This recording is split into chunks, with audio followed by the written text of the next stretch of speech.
In the spring of 2018, inside a temperature-controlled room at Buckingham Palace, conservation lighting fell across the Greville Emerald Kokoshnik Tiara with the precision of an examination. The stones, deep and cool in their settings, crafted by the Paris house of Boucheron in the early 20th century, absorbed the light and returned it slowly, as though reluctant. The tiara sat on its stand under the Royal Collection's care, catalogued under the bequest of Margaret Helen Greville, who had left it, along with the rest of her extraordinary collection, to Queen Elizabeth, the Queen Mother, in 1942. The Royal Collection's own records describe the piece as among the most significant jewelled objects received outside the crown jewels. That spring, a bride-to-be had reportedly expressed interest in wearing it. The institution that held it had other thoughts. What happened next was never officially confirmed. But the tiara remained where it was, behind its velvet, behind its glass, behind its century of chosen meanings. There are objects that arrive in history already carrying weight. The Greville Emerald Kokoshnik Tiara was one of them, made in the years before the First World War by the Paris house of Boucheron. Its exact craftsmanship history is kept, like many pieces of that period, in the Royal Collection private records. It was originally the property of Mrs. Ronald Greville, born Margaret Helen Anderson.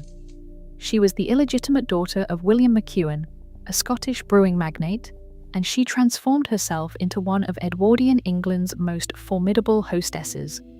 She entertained kings at Polesden Lacey, her Surrey estate, and she understood with a precision that rivaled any diplomat that beautiful objects carried social currency. The tiara, in its Kokoshnik form, a high-arched Russian-inspired design fashionable among Edwardian jewelers, was set with cabochon emeralds and diamond clusters, its silhouette commanding without ostentation. When Mrs. Greville died on the 15th of September 1942, the world was at war, and her bequest to the Queen Mother was both a personal gesture and a calculated one. She left her the finest pieces from a collection assembled over decades of proximity to power. Some historians read it as devotion, others read it as insurance, a final act of social alliance made permanent in gemstones. The Royal Collection recorded the tiara as part of the Greville bequest received by Queen Elizabeth, consort to King George VI, in the autumn of 1942. A gift made in wartime carried its own conditions.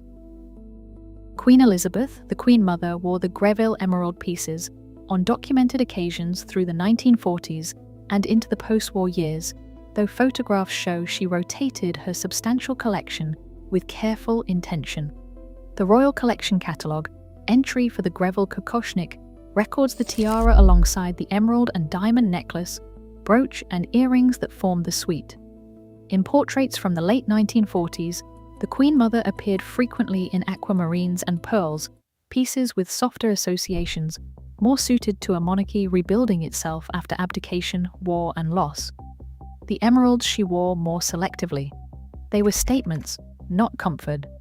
After the death of King George VI, on 6 February 1952, the Queen Mother withdrew from the most prominent ceremonial appearances for a period of mourning. The jewels from the Greville bequest remained catalogued but quietly held. The Royal Collection records show no prominent public use of the Kokoshnik tiara in the years immediately following the King's death. Whether this was grief, protocol, or the natural rotation of a vast collection, no document says directly. What the record shows is absence, a tiara held, not worn. The Queen Mother understood the grammar of royal jewelry. What you withhold can speak as clearly as what you display. Some tiaras are worn, others are kept as statements. When Queen Elizabeth, the Queen Mother, died on the 30th of March, 2002, her estate transferred to her daughter, Queen Elizabeth II.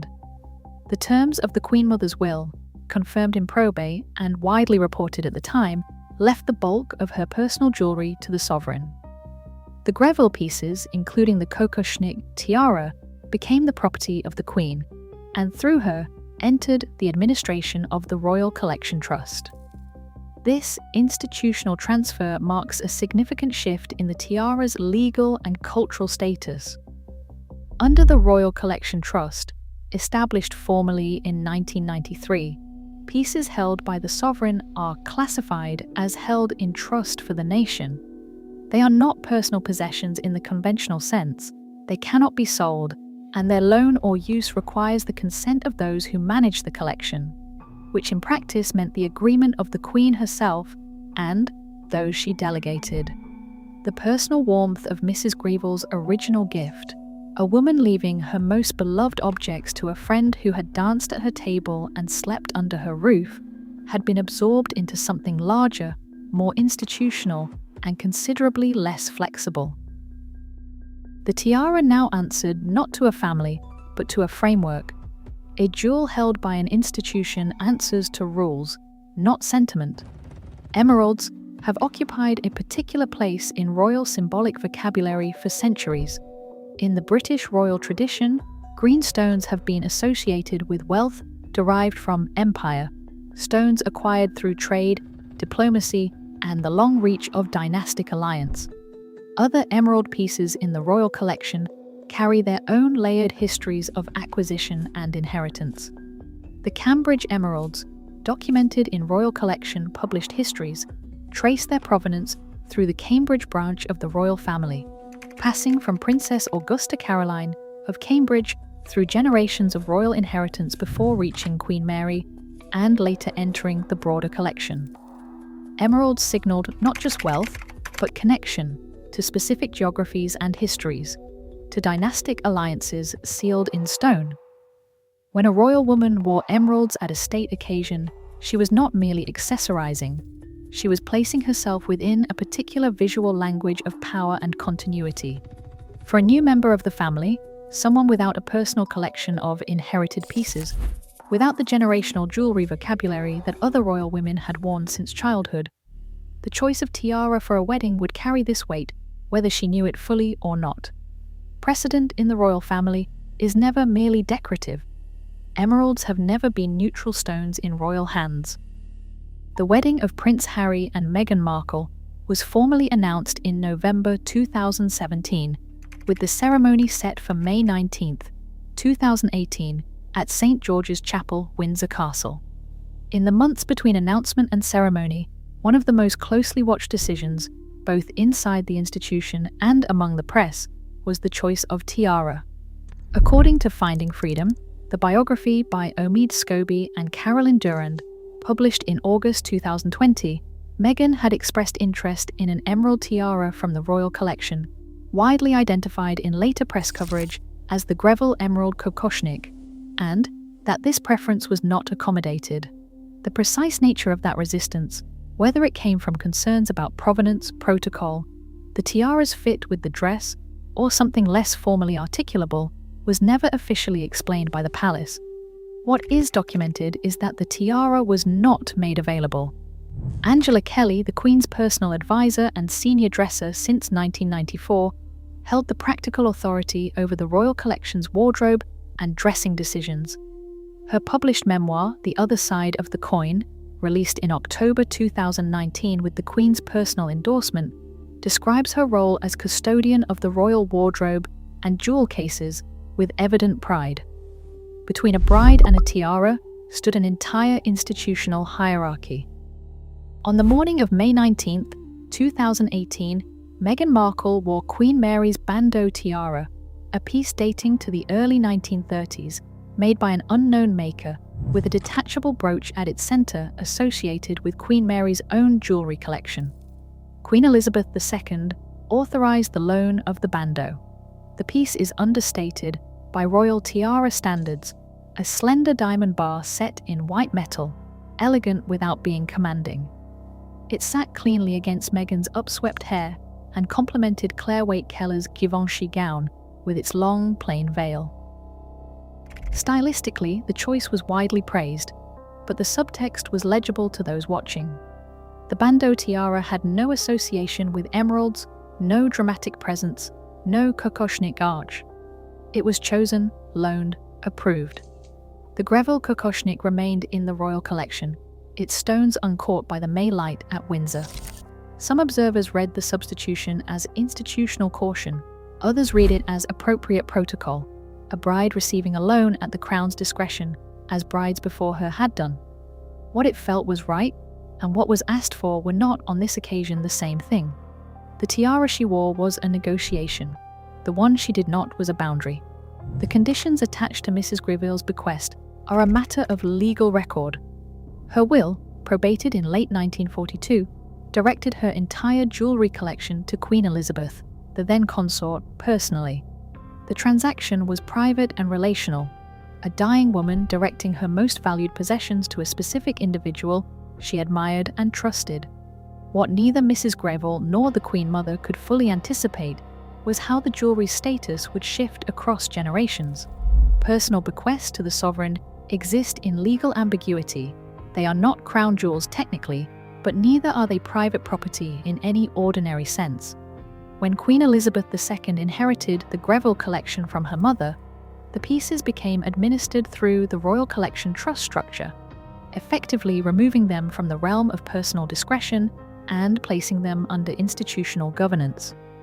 A curator speaking generally about royal bequests once noted in reference to the broader collection that these objects are owned by everyone and no one simultaneously. The Greville tiara, once a gift between two women who shared a table and understood each other, had become a managed asset of state. The gift endured. The intimacy of its original intent did not. A gift given with conditions is never entirely given. The precedents for royal bridal tiaras illuminate the framework Meghan encountered. When Lady Diana Spencer married Prince Charles on the 29th of July, 1981, she wore the Spencer tiara, a piece from her own family's collection rather than the royal collection. That choice required no institutional approval in the same sense.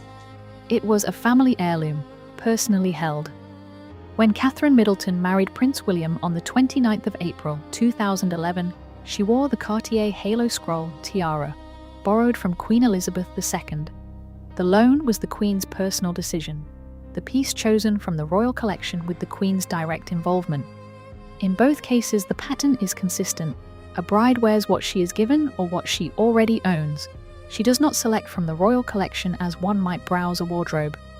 The protocol is not written explicitly in any public document, but it operates with the consistency of written law. A royal bride is dressed by the institution or from her own inheritance. She does not browse the vault. Every tiara chosen for a royal wedding was a decision made twice, once by the bride and once by the institution. Angela Kelly joined the royal household in 1994 as one of Queen Elizabeth II's dressers and rose over 2 decades to become personal advisor, senior dresser, and a figure of considerable authority within the palace's domestic hierarchy. Her role gave her physical custody of the Queen's wardrobe, jewel cases, and accessories, including pieces from the royal collection that required preparation for events. When The Other Side of the Coin was published in October 2019, it was notable not only for its content, but for the circumstances of its publication. It carried a personal foreword from Queen Elizabeth II, an endorsement of remarkable intimacy for a staff memoir. Kelly describes in the book a decades-long working relationship built on trust, discretion, and an almost architectural knowledge of the royal wardrobe. Those who have written about the wedding preparation period, including Scobie and Durand, suggest that Kelly's management of access to certain pieces created friction in the lead-up to the ceremony. The palace offered no formal response to these specific claims. The most powerful person in a royal wardrobe rarely wears the jewels. Finding Freedom, published in August 2020, was the first sustained published account to document the reported tension over the tiara selection. Scobie and Durand reported that Meghan had expressed interest in an emerald tiara from the royal collection, widely identified in subsequent press coverage as the Greville Emerald Kokoshnik, and that this interest was ultimately not accommodated. Buckingham Palace issued no formal correction of this specific claim, a silence that constituted neither confirmation nor denial under standard institutional communication practice. In royal public relations, silence is a documented tool. The absence of a statement preserves institutional authority, while allowing plausible distance from controversy. The episode was reported, discussed, and then absorbed into the larger narrative of the couple's relationship with the institution. No archival document from the palace has since appeared to clarify what was decided and by whom. What the public record holds is a tiara that was not worn, a dress that was, and a palace that declined to explain the distance between them. A denial never formally announced still shapes history. The Greville Emerald Kokoshnik Tiara remains part of the royal collection. It has appeared on public display, including in exhibitions of royal jewellery held at Buckingham Palace during the annual summer opening, where visitors can observe it under museum lighting behind protective glass. Its royal collection catalogue entry notes its provenance clearly. The Greville Bequest, 1942. The museum card carries its own particular weight. It transforms what was once a living object, clasped in place, adjusted before mirrors, worn in candlelit rooms, into a documented artifact. The tiara that sits behind glass today carries no visible trace of the spring of 2018. No museum notation of the wedding for which it was reportedly considered and declined. Its display text speaks to craftsmanship and provenance. The spring of 2018 is not part of its official record. The jewel returned to stillness. The story did not. What the reported refusal of the Greville tiara reveals is not finally a story about one jewel or one wedding. It is a document of how institutions encode belonging. The royal collection is administered on behalf of the nation, but its daily governance, who may wear what, when, for which occasion, is a human decision made within a specific hierarchy of trust and proximity. For Meghan Markle, who entered the royal family without the generational jewellery inheritance that other members had accumulated, the loan of a tiara from the royal collection was the only available pathway to a piece of that visual language. When that pathway was narrowed, the message, unspoken, undocumented, but legible, was about the limits of welcome. Whether the refusal was procedural, personal, or simply the application of consistent institutional protocol remains unresolved. The record does not say. Both interpretations live in the documented silence. A tiara withheld speaks louder than one bestowed. In the spring of 2018, conservation lighting fell across the Greville Emerald stones and returned slowly, as it always had, indifferent to the decisions being made around it. That light is still there, the tiara is still there, catalogued and cased, its Kokoshnik arch intact, its stones unaltered by what passed in the year it was reportedly considered for a wedding at Windsor. The velvet stand that holds it knows nothing of brides or refusals, or the machinery of institutional belonging. It holds the weight of the piece and nothing more.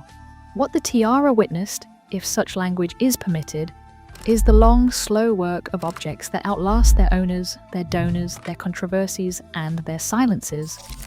Mrs. Greville gave it to a friend. The friend gave it to a daughter who gave it to an institution. The institution held it, as institutions do, according to its own logic. On the morning of May 19th, 2018, it remained where it was. The emeralds caught no light that day that anyone recorded.